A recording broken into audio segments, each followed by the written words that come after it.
Are you tired of sending emails with embarrassing typos? Learn how to catch every mistake in under 30 seconds. In this tutorial, I'll show you exactly where to find Gmail's spell check and how to use it step by step. First, go to the Gmail homepage.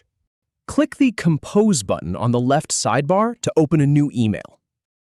In the new message window, enter the recipient's email address. Then, add a subject line and type your message in the body. At the bottom of the Compose window, click on the three dots to open more options. From the menu, select Spell Check to run the spell checker. If Gmail finds a misspelled word, it highlights it in yellow. Go ahead and click on that highlighted word.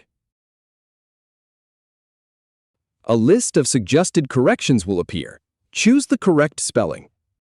Continue writing your email and repeat for any other misspelled words. If you have any feedback or if any info is inaccurate, please leave a comment below. We'll do our best to answer or redo the video if needed. Thanks for watching.